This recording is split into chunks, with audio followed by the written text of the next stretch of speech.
Jesu Kristu inkosi. Ngizawuthatha ngokusonama umsibandla egama lenkosi Kristu waseNazaretha. Amen. Igama lami ndinokuzola unomthatha futhi ilale kusemqondo. Amen. Ndizobonga amandla kaThixo. Ndibonga uthando anika lona after utata eye ekhaya endlini kasiswami eLondon. After behambile ndahlaseleka kakhulu ndagula kuba ndikuthiwa ndingumntana omuntu one-anemia. Ndacinga uba inoba ndihlaselwa yiyo. Amen bazalwane. Okwenzekile uthixo xa kuthethwe ngomkhosi ndathi ndizawungena noba ndinawo amandla. Ndandingenawo amandla, ndingakwazi ulala, ndingakwazi uthini, naxa ndiphefumla ndivaleke umphefumlo. Malibonge igama lenkosi. Endikuzisileyo ndizise nemessage. Okokuqala nje okuyekwenzeka ithe ndingenile kwacaba kusuku lwesithathu angisakhoni, andinawo amandla, kwawuvuka ukuthandaza. Ndacela uThixo ngathi andikwazi ukukhona, ndicela ngixolele. Amen bazalwane. Kwenzekile ke ndathi ngilele ngolwsuku lwesithathu lathetha ilizwi lathi vuka uthandazele iPasika. Amen. Ndavuka ndathandaza ndathi kanjani ndingakwazi nokuthetha. Ndithandazile ke ndathi ndisathandaza waveza inani alivezile beveza abantwana. Amen bazalwane. Ndazibuza umbuzo kanene ndingubani. Amen bazalwane. Nininzi kakhulu imiyalezo athe wayiyaleza kodwa kubuhlungu kum. Amen. Ndizobonga uNkulunkulu ngotata othe wamzisa empilweni yami. Kuninzi okuthe kwenzeka efika uSathana ezofuna ukundi-anointa kube sithi mandisebenzele yena. Amen. Ndicinga uba ndiyaphupha kanti nguSathana. Uye wandihlukumeza kakhulu bazalwane. Amen. Kodwa uThixo ndenzele inceba ekundihlukumezeni kwakhe endibambile because uSathana xa efuna wenza into yena akathandisi. Uthe kusenjalo endibambile kwabekho amantombazane enxibe kakuhle. Xa kuthiwa bazalwane masihlukane neento ezezwe kuthethwa inyani. La mantombazane ephethe izinto ndabona ndizo-anointwa bazalwane. Amen. Ndiyambulela kakhulu uThixo othe wafika empilweni yami. Uthe ndisamile njalo wathatha intonga egold. Ndiye ndithi xa ndibona oopastor abaphethe izintonga ndithi hayibo kanene zintonga zezothwala. Uthathe le ntonga wayimisa phambi kwam wathi ndizothetha after isipeli zakhe. Amen bazalwane. Uthe kusenjalo endihlukumeza kubuhlungu wathi ndizawuthetha emva kwakhe. Kodwa kwafika ingqondo yokuba mandizenze ngathi andikwazi uthetha. Ndangathi ndinestroke ndaxeza amathe kwanzima wawuphakama. Undiphakamisile wandibamba ndithetha ngoSathana. Amen bazalwane.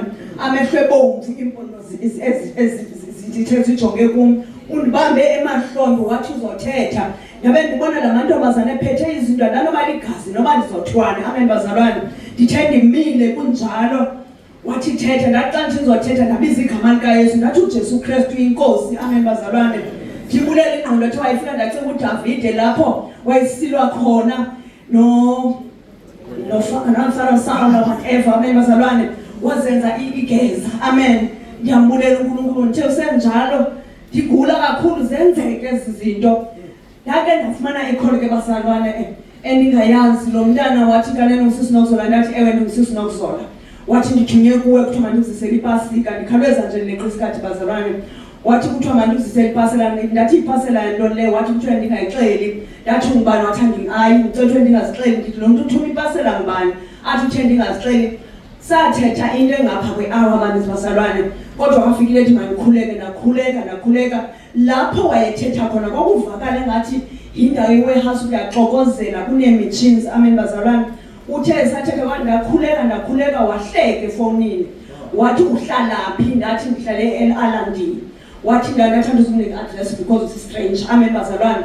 Uthe usenjalo wathetha wathi le pasela ndifuna nayo kuthiwa makandizisele imali. Amen bazalwane. Ndifuna ukuthi siyaziwe emkhathini bazalwane. Uyayazi uba ndibiziwe ndithunyiwe andinalutho. Amen. Wathi le mali kuthiwa mandiyizise. Ndathi andizukwazi ukuthatha imali emntwini engamaziyo. Amen.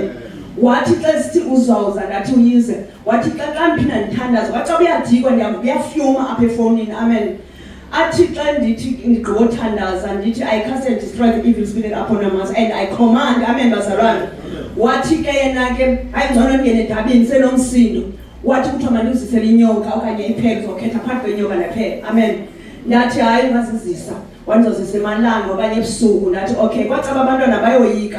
Ndahleka ndacinga noba ngumntu ondaziyo. Amen bazalwane. uthe ndisahleli bani sithi uMntoni zaziyo wenza umangaliso uThixo amen bazalwane wanivezela ngawo umkhathi amen lapho bekuhleli abantu abangomama uqala bendisenkonzweni uthe xa ndiqhuleke enkonzweni ndava sengithethe ezinye ulwimi ngoba kunotata otolikayo amen usenjalo ndiphumile ngeke ngasefe enamhlanje izandla kuphume into engathi inja like uthoyi iqatheke ndithi ngegama lika Yesu xa ndifika kukho mama ongumakoti lapha uyathetha uthi sithile siyatshiswa pha emkhathini kuthiwe masithi kusisinokuzola uphethe utilile mfuna niyazi uba iifowuni zethu ziyasebenza emkhathini beningamazi ukuthi utilile niyayirekhoda amen bazalwane wathi sisinokuzola kwabe kuqhamuka intombazana ndacinga noba yile ntombazana benifowunele yathi kube sicela uzokufakela efowunini yakho le conversation besinayo emkhathini ngoba kuthiwa usixelele namtata akho wena kuthethwa ngutata uNtsibande amen so ke ngosizokuxelela naba ngathi ngondithetha naye angathi ndiyavezelwa ndiyaboniswa apho ningakhani believe khona benibona ukuthi khona abantu abakhonzayo amen bazalwane kodwa besimxelele nokuzona ngathi uzobencane amen bazalwane uthe apha ndisemkhosini abantu beqhubeka ukuthi mandithandazeke ngabantwana uThixo waphinde waveza wathi mandixelele abawumama abaxelela abantwana babo mabaye kuzala ngoba bazalela isiwoko amen bazalwane ngathi kanjani isiwoko wathi mama yekuqhubeka bezalele nje maqhame manje kodwa ngoku bazalela isiwoko ke umzali umntana wakhe ongamqeqeshi abavuyela into ba abantwana besiza neplastiki abantwana bazalela isiwoko amen bazalwane ndithe ngisatsho ngenjalo ndizawuleqa nje isikhathi ngenye imessage ethe yangena ndabona kuse stadium kugcwele yonke inhlobonhlobo yabantu nezikhulu opresident amen bazalwane ndathi ndifikile apho ndinxibe ezami izinto ndizinxibele nje ndibone sendinxibile lokho mhlophe ende amen bazalwane lelokho mhlophe ende ndibone ndiphakama sendihamba phakathi kwabantu ndimdiza amen ndithetha ndisithi uYesu Kristu kuthiwa uyabuya mabaguquke abantu amen bazalwane ndisandiza ndinjalo kubekho omnye athi kum hayi nakumkhosi kaThixo uzothetha amen ngimile phansi kwezikhulu but ngondimileyo andimanga emhlabeni ndime esibhakabhakeni amen bazalwane ndithi xa ndithetha ndithi ndisatsho ndithi kuthiwa masiguquke kusenjalo ndisibonise sesikolweni uyaqotshwa kwesisikolo mna diska yobhala amen bazalwane andizazi noma ndizobhala ntoni amen bazalwane bonke abantu bayakopa kodwa diska kodwa ndizobhala uthe usalindiwe kwaxa bayagqiba ubhala ndathi ayikhona ukopisa khona iphepha xa ndijonge iphepha ndikwazi nojonga nansi diska yam seyibekiwe kuthiwe xa kuthiwa kuzobhala mna kwabe kulindwe iphepha elizayo kodwa yena usindisiwe kufuneka siqale simqoye simskene angeniswe emjinini sizobona ubungcwele amen bazalwane into enje ukuthi akangeni umuntu ezulwini engekho ngcwele uthi ukuthi nami bezawuqala ndisikene kodwa ndibulela uThixo uthi ukuthi bonke abantu bebezobhala bebengasindiswa kodwa hayi kaloku yena usindisiwe kufuneka siqale simskene sizobona ubungcwele akudlulanga yapho bazalwane ngibonga uNkulunkulu amen bazalwane bengisithi lento manje ingayithethi kodwa ufike into manje ithethe ngoba ndifuna udanisa uSathane hayi uba uNtsibande amen bazalwane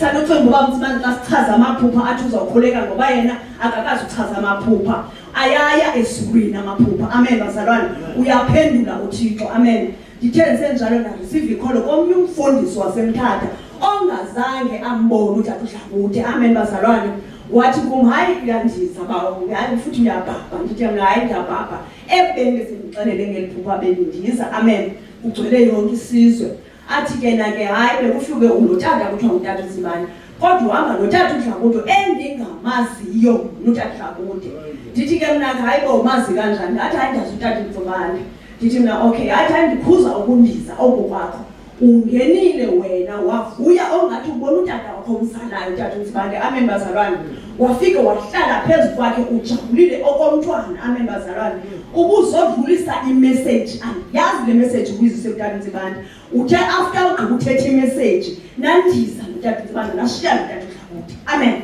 yathi sindize sayaphi wathi nindize naye ezulwini andisanazi nalapho ndinotshona khona amen bazalwane ndifuna ukuthi andisanazozipraise ngalento yoba ndize noTata uNtsibande ndibulela ukuthi connection endithi bendixela ukuthi ukuba ndihambe ndize endaweni right ndiza apha emaphupheni ngoba kaloku thina singabazalana simbaxa uthilo kumxa uYesu Kristu endithuma wathi ngoba xelela ngam ngoba ndiyeza masinyane lavuleka izulu bazalwane, waphuma umlilo emazulwini kwavalwa, amen bazalwane. Wathi ngiyeza masinyanelanda imiphefumulo, amen. Ngikulela ke uThixo othe wasinika uNtantozibani. Khaniye kuba mbaxa ngoba kukho mna ilakhi anenzelayo uNkulunkulu. Ngitsho aba bathi babiziwe bathi ngokuva kwami ngithandaza ngoba uthi nabo bazi agents kaSathane kodwa bathunyiwe. Sizoba confused ngokuthilo kuThixo. Wathi kaloku sizolahlekiswa sikholiwe.